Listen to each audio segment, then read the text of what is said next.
Hello. तो आज अपना ग्रेविटेशन का सेकेंड लेक्चर है।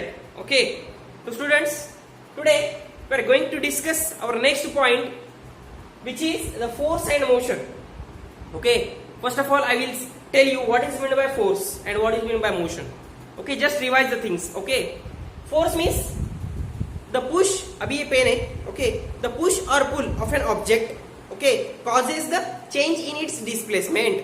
जब मैं एक आधा ऑब्जेक्ट को पुश और पुल करता हूं तो वो ऑब्जेक्ट एक जगह से दूसरी जगह जाता है। जो मैं पुश और पुल लगा रहा उसको क्या बोलने का? Force. Okay, the push or pull of an object causes its displacement. That push or pull is called as force. Got it? Very nice. Next we will see the motion. Okay, clear, and each and everything is clear now. Okay, motion is the movement of an object from one place to another is called as motion. Okay, तो देखो gravitation chapter में just पहले introduction दिया है, वो introduction अपन discuss करें। Okay, next we have discuss the means theory of gravitation. Gravitation की डिस्कवरी कैसी हुई ये भी देखे अपन। Okay, now second point we have to discuss the force and motion. What it? Okay, तो फोर्स और मोशन की डेफिनेशन देखे अपन। Okay, now we will see force is necessary. Force किसके लिए नेसेसरी है? Force is necessary to change the speed. Okay, speed change करने के लिए फोर्स जरूरी है। जैसा कि देखो मीन्स अभी ऐसा कंसिडर करो, जो थ्री व्हीलर से ना रिक्शा वगैरह आता है, तो रिक्शे के ऊपर अगर फोर्स लगाओगे तो रिक्शा क्या होता है? स्पीड में आता है ना, राइट? मीन्स साइकिल है, बाइसिकल चला रहे हो अपन। ओके, तो बाइसिकल को फोर्स अगर लगाओगे तो बाइसिकल स्पीड में आएगा। Means force is necessary to change the speed. Okay, first point is clear, very nice. Next, force is necessary to change the direction of motion of an object. एक आधा object की अगर direction change करना है तो भी उसको force necessary है, right?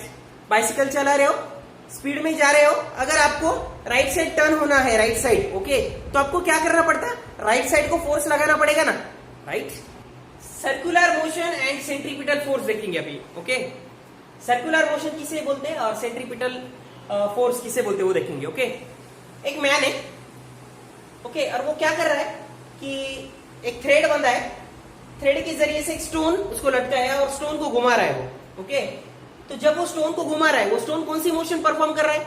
Circular motion. Okay, means this stone is moving along the circumference of circle ना। ये स्टोन क्या कर रहा है? सर्कमफरेंस ऑफ सर्कल से घूम रहा है। तो अपन सर्कुलर मोशन को कैसा डिफाइन करोगे? The motion which performs along the circumference of circle is called as circular motion. समझे? पंखा है, फैन का एग्जांपल लो। फैन क्या कर रहा है? सेंटर के अराउंड सर्कुलर मोशन परफॉर्म कर रहा है ना, तो ये सेंटर है फैन का। ओके, तो फैन कैसा घूम रहा है? पूरा ऐसा घूम रहा है ना, तो कौन सी मोशन परफॉर्म कर रहा है? Circular motion. Okay, the motion which is along the circumference of circle is called as circular motion. Okay, clear? Okay, very nice. Next, centripetal force. Centripetal force को अपन समझ लेंगे अभी। तो इसमें क्या है? देखो, ये क्या है? ये मैन है। ये मैन क्या कर रहा है? थ्रेड के जरिए से एक स्टोन को घुमा रहा है। Okay, the stone is moving along the circumference of circle. Okay, at that time there is one force, means ये स्टोन और ये इसका सेंटर सर्कल का, इसके बीच में एक फोर्स है। Okay, that force which performs the circular motion of the stone. Okay, ये जो फोर्स है वो फोर्स को अपन क्या बोलते हैं? कि सेंट्रीपिटल फोर्स। ओके, उसको कैसा डिफाइन करोगे? A force acts on any object. ऐसा फोर्स वो ऑब्जेक्ट के ऊपर लग रहा है, okay, along the circle, circle से रिलेटेड है। ओके, अलोंग द सर्कल है, it is directed toward the centre of the object. Object का सेंटर कहाँ है? यहाँ पे। ओके, तो it is directed toward the centre of the circle. Okay, circle के सेंटर में उसको एग्जिस्ट कर रहा है वो force. That kind of force is called as centripetal force. अपन क्या करेंगे? केपलर्स लॉ पढ़ेंगे। Okay, this point is very crucial for your 11th and 12th classes also. Okay, I will tell you the things, just you have to remember. Okay, see, Kepler's laws. By the 16th century, a lot of data were available about the planetary motions and positions. Okay, क्या हुआ? 16th century को a lot of data, बहुत सारा information collect हो गया about the planetary positions and motions. Okay, जो planets सन के around घूमते हैं ना, समझो ये सन है. Okay, these planets are moving around the sun. I will show you the diagram also. Just wait. Okay, this planet is moving around the sun. Johannes Kepler studied these data. Johannes Kepler ने क्या किया? ये data की study किया. Okay, and next he noticed that, उसको notice क्या किया उसने? The motion of planet follow certain laws. जो सन है, सन के अराउंड जो प्लैनेट्स घूमते हैं ना, वो कुछ स्पेशल लॉज फॉलो करते हैं. ओके, ऐसा उसको ऑब्जर्व हुआ. Okay, after that what he did, he stated 3 laws. उसने क्या किए? 3 लॉज डेमोन्स्ट्रेट किए, 3 लॉज बताए. Okay, he stated 3 laws describing the planetary motion. वो क्या डिस्क्राइब किया? प्लैनेटरी मोशन डिस्कस किया. ओके, मींस डिस्क्राइब भी किया है उसमें. These are known as Kepler's law. उसको क्या बोलते हैं अपन? Kepler's laws. Okay, means in short Kepler ने क्या किया कि ये सन है, सन के अराउंड क्या प्लैनेट्स घूमते हैं, वो प्लैनेट्स कौन से पाथ में घूमते हैं सन के अराउंड, कौन सा रूल्स फॉलो करते, उसका स्टडी करके उन्होंने 3 लॉज बताया. राइट, उसको 3 लॉज को क्या बोलने का? Kepler's laws.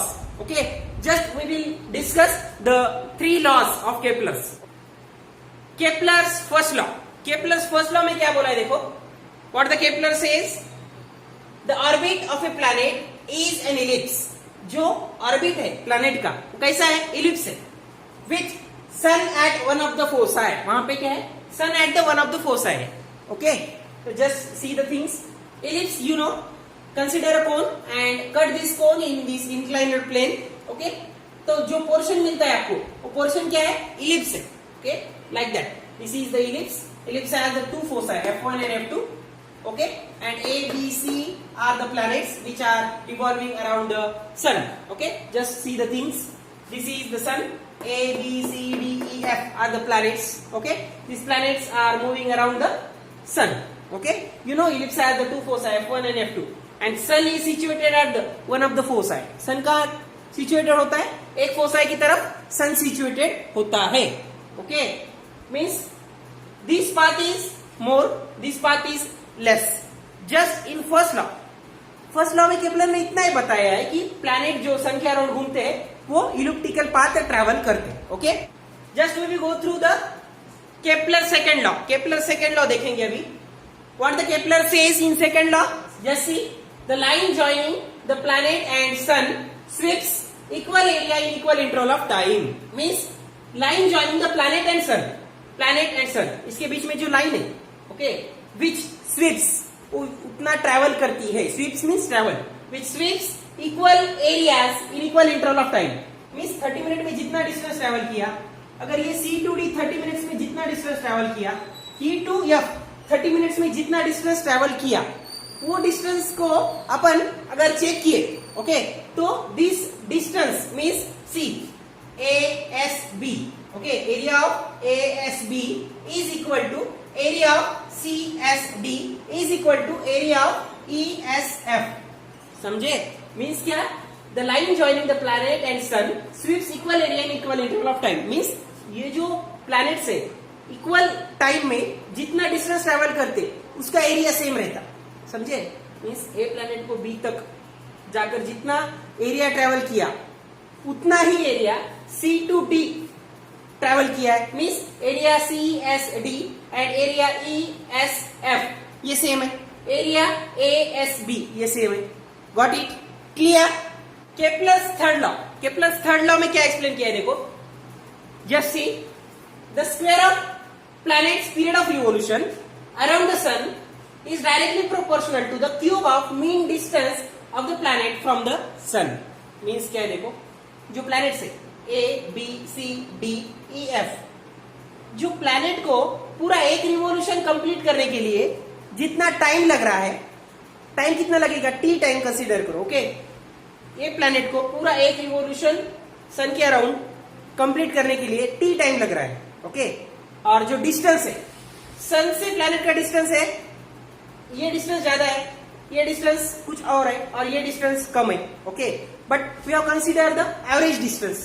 ओके, आपने एवरेज डिस्टेंस कंसीडर करने के बाद अगर इसको पूरा एक रिवोल्यूशन कंप्लीट करने के लिए अगर टाइम t लग रहा है, उसका अगर अपन स्क्वायर लिए मीन्स t स्क्वायर लिए, okay, that t square is directly proportional to उसका जो डिस्टेंस है स्मॉल r, डिस्टेंस का क्यूब के प्रोपोर्शनल है, समझे?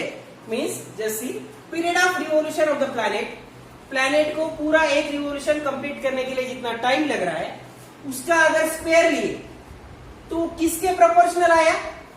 डिस्टेंस। डिस्टेंस मीन्स जो प्लैनेट और सन के बीच में जो डिस्टेंस है उसका डिस्टेंस का क्यूब के प्रोपोर्शनल आया है, समझा? Means after the observations Kepler says that the period of revolution of the planet around the sun is proportional to the cube of mean distance between them. इसके बीच में का जो एवरेज डिस्टेंस है प्लैनेट और सन के, तो उसके क्यूबिक के प्रोपोर्शन में मिला आपको, समझे? Got it? If r is the average distance of the planet from the sun, sun और प्लैनेट्स के बीच में का जो एवरेज डिस्टेंस है वो डिस्टेंस और टाइम, इसमें ये रिलेशन आपको मिला है, okay? Means t square is directly proportional to r cube. Got it? t is the period of revolution, then t square is directly proportional to r cube. Got it? Each and every point is clear. Okay. Next, the t square is directly proportional to r cube. Okay. t square either directly proportional to r cube था, means proportionality sign थी. Just we have to means cancel the proportionality sign and we want the equality sign. At that time we have to take one constant. Okay. t square is directly proportional to r cube. Proportionality change हो गया, equality आ गया, that's why T square is equal to K into R cube, okay? K is constant, okay? तो T square by R cube is equal to K, okay? K is constant. Next, Kepler obtained these three laws simply from the study of the position of planet obtained by regular observation. Kepler ने क्या किया? Just regular observation के बाद उसको ऐसा पता चला कि ऑब्टेन्ड दीज थ्री लॉज, उसने जस्ट ऑब्जर्वेशन से थ्री लॉज डेमोन्स्ट्रेट किए हैं from the study of positions of the planet. Planet के पोजीशंस को ऑब्जर्व करके केपलर ने थ्री लॉज बताए, okay? No explanation as to why planets obey these laws. ये प्लैनेट्स ये लॉज क्यों ओबे करते, उसका एक्सप्लेनेशन केपलर ने नहीं दे दिया है, okay? This is the main drawback of Kepler, okay? But these laws help Newton in the formulation of theory of gravitation. But ये जो लॉज है वो न्यूटन्स को थ्योरी ऑफ ग्रेविटेशन में हेल्पफुल है, okay? So just these are the things which you have to remember, okay? Just we will see the next point in our next lecture, okay? Thank you, bye bye.